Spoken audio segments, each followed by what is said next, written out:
Kisumu chiewo gi yungni mang'eny kaluwore gi ng'utni gi tungni manyowuok nyoro. Pod yungni nitie mang'eny ahinya. Kisumu pod ok okwe kaka onego bedi. Omiyo ok wachiew maber ahinya.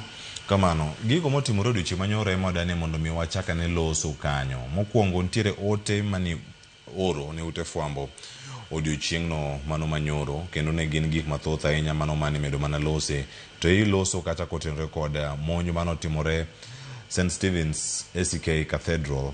Kopogore gi mano nitiere nok mar arita kwe ma Kisumu. Kendo kae wantiere gi paro mathoth ahinya. Gima timore Kisumu en nok mar arita kwe ma jotend arita kwe ong'eyo, koso gin jok ma ong'eyo to gi okenge ma gikawo. Oboke mendiko gi, ng'ato nokona kabire studio kae, ni penje Audi Ogada, barupe mondiko mathoth ne jok makiro ratiro mag oganda gin mage. Koso mage machalo barupe mane Paulo Matakatifu ondiko ne jo Timotheo, ondiko ne jo Kolosai, ondiko ne Timotheo, ondiko ne jo Thessalonika, ondiko ne jo Roma. Barupe gine thoth ahinya Audi. Barupe mindiko ka in gi gigeno ni yudo duoko. Koso en mar temo kadipo ni duoko inyalo mi. Aluwa chero kamano. Wach mar security en a shared responsibility.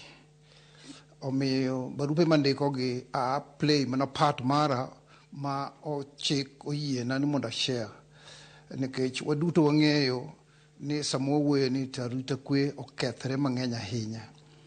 En ting' ng'ata kata wawe mna title ni an jakom, an gi gepe mang'eny, an jakedo na tero mar oganda, an jakom mar the second liberation veteran ma Kisumu County, an gi migepe mang'eny ma rito, but wagol title go oko wawach ni wan kanye ang'o matimre Kisumu e weche mar arita kwe ni. En adier asendiko barupe mathoth kendo kirango faenda mating'o kane asendiko kata gik matimre sani gi nachako wacho gi chon, achako ndiko barupe chon kabisa ma mamna achiel kuom faende ma an go ma kawuoyo gi jotelo kendo asendiko gi migepe mopogore opogore. Yes, nitie moko kuom lokruok ma aseneno kotimore manyalo wacho ni gin cosmetic, nikech seche moko ka wach tek kaka koro tek sani ni, to kwandiko barupe gi kata kwatimo demonstration ok wasendiko barupe kende, wasedhi nyaka demonstration ka mano nie record, to ibiro yudo ka cosmetic ma itimo, iyudo ka transfer moko ma wiye migo itimo to iwacho ni koro changes osetim. Mago gin olemo ma waseneno ka nitie, to gin maweth nikech thoro mar wach kata wach mar arita kwe to pod orieyo, pod obama moloyo kako nego bedi.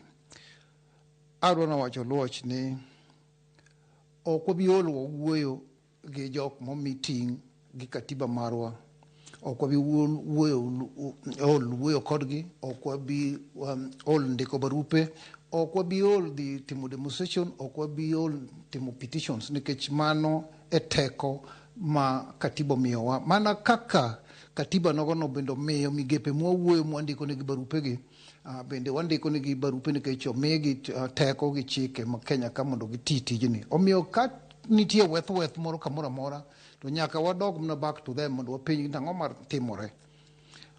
Ok en kare ahinya nikech kata kawuono Nyalenda kanyo otieno mangima, Nyalenda kanyo gik moko timre maricho ahinya nikech revenge moro timore kanyo gotieno, ma bende ng'eny ji obedo gi tungni ma ahinya gotieno bang' nyoro ka tungni ma nyoro gotieno notimore.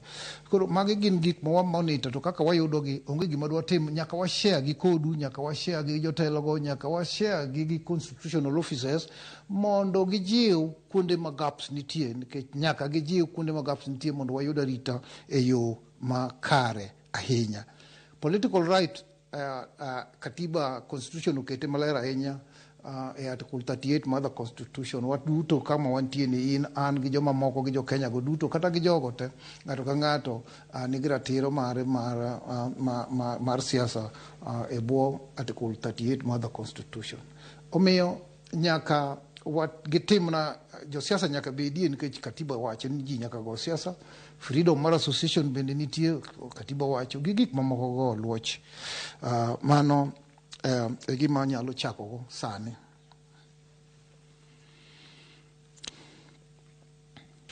Gin weche mathoth ahinya mantie kar kama pod waluwo to mduka daro kitwak ang'ino wawinjo sigana kata ma Kisumu, wawinjo ma Nyahururu, wawinjo matimore